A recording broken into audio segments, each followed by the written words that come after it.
Is it the right time to invest in real estate? This is the number one question I get asked right now.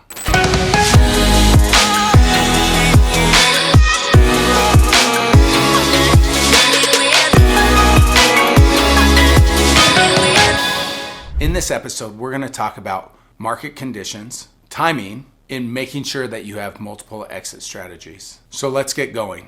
So in every market, specifically if it's an unfavorable market, people may ask, hey, should I get started in real estate? It seems very risky right now. It doesn't matter which market you're in, there's always market opportunity. And that's the thing to pay attention to is like, what is the opportunity currently? Where is an opportunity or how could I make money in this environment? No matter if it's a buyer's or seller's market, if you ask those questions to yourself, you should be able to determine where the opportunity is. That being said, when is the best time to invest in real estate? Well, that was 20 years ago. So since that's gone, the next best time is right now. There's 4 phases in a real estate cycle. There's the recovery phase. There's the expansion phase when it starts to go up. There's hyper supply, and then it goes into the recession, and then the cycle starts over back into recovery. Right now, we're in hyper supply.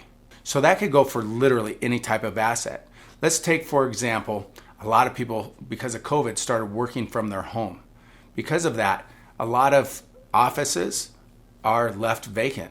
So is there a market opportunity? Should you be looking at it?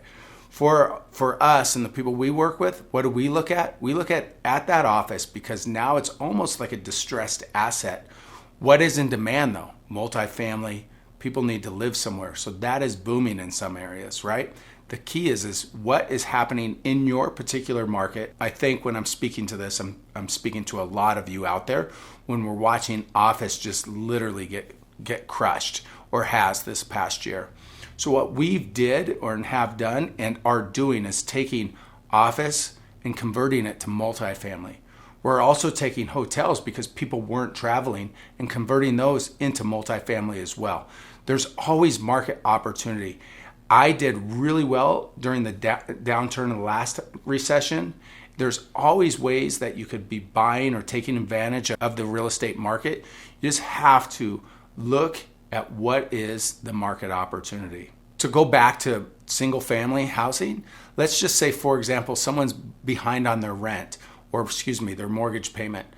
You could go in and do a subject to get them caught up, get the mortgage caught up and take over that asset. It could be a great asset as far as cash flowing.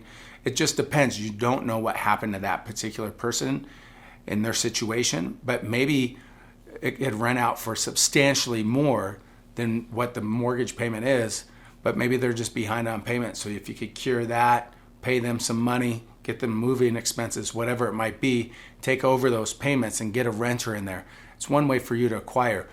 There is always market opportunity. You just have to learn and train yourself to look for it. Here's the thing. A lot of people are going to sit on the sidelines and say, no, the market's going to make a correction. There's people that always speculate on this. It's best to look at market trends. What's happening in your market? Are houses sitting longer? Is pricing dropping? Is there a short time on the market? These are things to look for.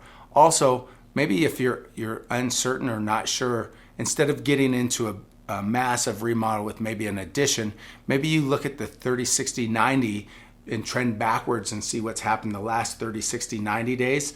And this, you could use a speculation to kind of back into the formula and determine what is going to be the value of your property in appreciation or depreciation in the next 90 days. Keep in mind, in 2008, it may have felt like everything just dropped off, but it didn't. It was a gradual slide. To limit your exposure, you want to look at getting in and out of the deal as fast as possible, making sure that you do have multiple exit strategies. One thing that I've seen very successful real estate investors use is a debt equity blend, meaning they have debt of a certain amount, let's say 80% or 70%, and then they'll bring somebody in with the equity of that 20 to 30%. If the market does adjust, they're sitting in it still fine and they could weather the storm. And when the market does return, they're able to sell it for a favorable return or cash flow it and get everybody paid back or made whole and then some. Through all of this, you also end up with creative financing. You end up with people that are in distress. Sometimes you're able to help them.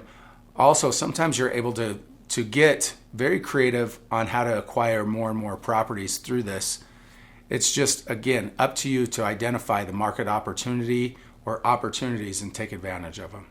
Before I get to my next tips, do me a favor, click on the subscribe button below. Follow us for daily tips. So here's a couple things. I can't tell you how many people I've talked to that say, gosh, I shoulda, coulda, woulda, or I shoulda did this. Here's the thing. The people you may be going to for advice on when to invest in the market are not investing. That's a fact. It's one of those things, if you're not constantly doing it and hedging your bet to some degree, you're either in it or you're out of it.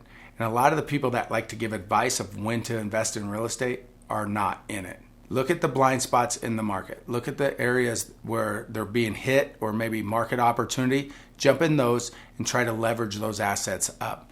This is just some words of advice from me to you. I think it would be what other successful real estate investors have done. But going to your uncle or whomever that invested in real estate 20 years ago for advice, maybe they lost and never got back into the game. That's not what you do here. You do take some bumps and bruises along the way, but the only way to be successful in real estate investing is to continue to go or to continue investing in real estate. It doesn't mean that you make foolish moves. It means you make smart, calculated moves, watching the market and understanding the market, specifically your market. We have a free offer for you. We have over 160 online video courses for you to get educated, not just on fix and flip, but vacation rentals and commercial real estate investing. This is yours for free for the next week.